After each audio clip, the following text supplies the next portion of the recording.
জয় গুরু। সদ্গতির নতুন আলোচনায় আবার সকলকে প্রণাম জানিয়ে নিবেদন রাখছি, জীবনের সবচাইতে গুরুত্বপূর্ণ বস্তু হলো প্রাণবায়ু। সেই প্রাণবায়ুকে নির্মল রাখার জন্য সকলেই গাছপালাকে ভালোবাসুন এবং সকলেই গাছ লাগান। আজকে আলোচনা করছি ভক্ত বিভীষণ। হনুমান সীতা অন্বেষণ করার জন্য লঙ্কায় প্রবেশ করে তন্ন তন্ন করে সারা লঙ্কায় সীতা দেবীকে খুঁজে চলেছে।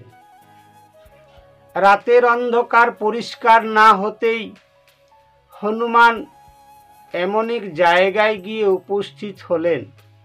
হনুমান দেখতে পেলেন দেওয়ালের মধ্যে যেন শঙ্খ চক্রের ছবি, আর উঠোনের মধ্যে যেন একটি সুন্দর তুলসী বৃক্ষ। এগুলি দেখে হনুমান মনে মনে ভাবলেন, তাই তো, তাহলে এখানে নিশ্চয়ই কোনো বিষ্ণু ভক্ত বসবাস করেন। তাছাড়া তো শঙ্খ চক্র তুলসী পদ্মের ছবি দেখতে পাওয়া যাবে না। উনি শান্ত হয়ে দাঁড়িয়ে রইলেন। একটু পরেই সেই গৃহস্থের ভেতর থেকে অস্ফুটে যেন ঘুম থেকে উঠার পরে ভক্তরা যেমন নিজ নিজ ইষ্টদেবের শরণ নেন, ঠিক তেমনি সুরে যেন একটা সুর ধ্বনিত হলো, জয় রাম শ্রীরাম জয় জয় রাম। হনুমান স্থির বিশ্বাস হয়ে গেল যে হ্যাঁ, এখানে সত্যি সত্যি একজন ভক্ত আছে। তাহলে কে সেই ভক্ত? যাই হোক, তবে এই ভক্তের সঙ্গে যদি দেখা করতে হয় তাহলে এই বেশে না দেখা করাটাই ভালো। সঙ্গে সঙ্গে হনুমান একজন ভক্তের রূপ ধারণ করে দাঁড়িয়ে রইলেন। একটু পরেই বিভীষণ সেই কুটির থেকে বেরিয়ে হনুমানকে ভক্ত বেশে দর্শন করে জিজ্ঞাসা করলেন, কে আপনি? কোথা থেকে এসেছেন? হনুমান বললেন, আমি বাইরের থেকে এসেছি। কিন্তু আপনি কে? কারণ যেখানে রাম বিদ্বেষী রাজা দশানন রাবণ যে রামচন্দ্রের স্ত্রীকে চুরি করে নিয়ে এসেছেন, সেখানে আপনি রাম নাম নিয়ে নিশ্চিন্তে কিভাবে জীবনযাপন করে চলেছেন? বিভীষণ করজোড়ে নিবেদন করলেন, যাই হোক, আপনার পরিচয় হয়তো পড়ে নেব। আমরা 3 ভাই, বিশ্বশ্রবা মুনির পুত্র, নিকোষা আমাদের মাতা। আমরা 3 ভাই এক সময় একসাথে ব্রহ্মার উপাসনা করেছিলাম। ব্রহ্মদেব আমাদের জপে তপে আরাধনায় ভক্তিতে সন্তুষ্ট হয়ে একদিন বর দিতে এলেন। আমার দাদারা ওনারা শক্তি চেয়ে নিলেন, আর আমি চেয়ে নিয়েছিলাম ভক্তি।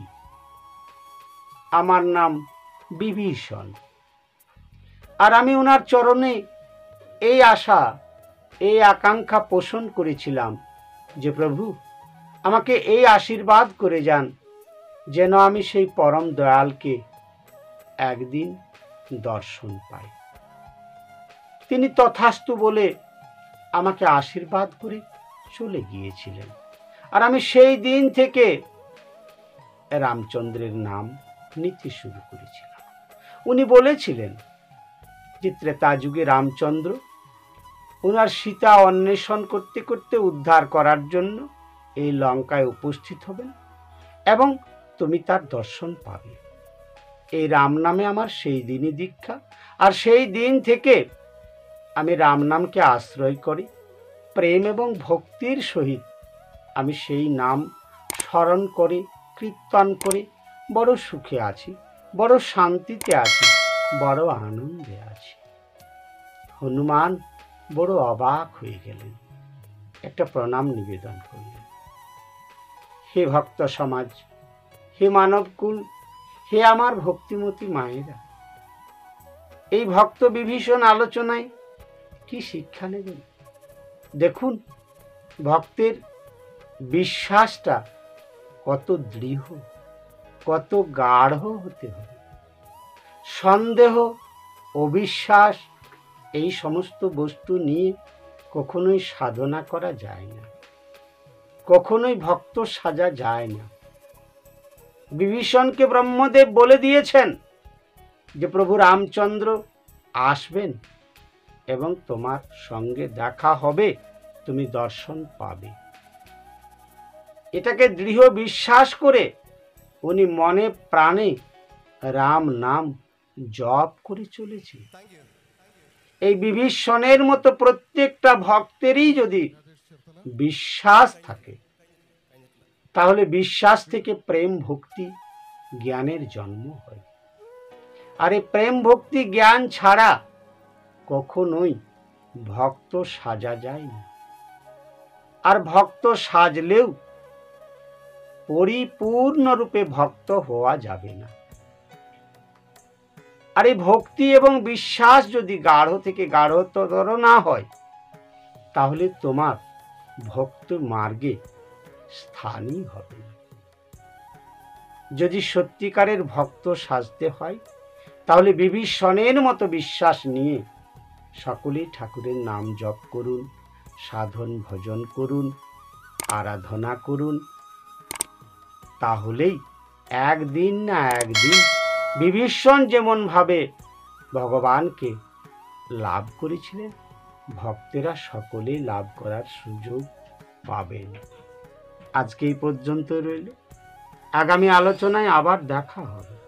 ততক্ষণে সকলেই সুখে থাকুন, শান্তিতে থাকুন, আনন্দে থাকুন, সৎগতির সঙ্গে থাকুন।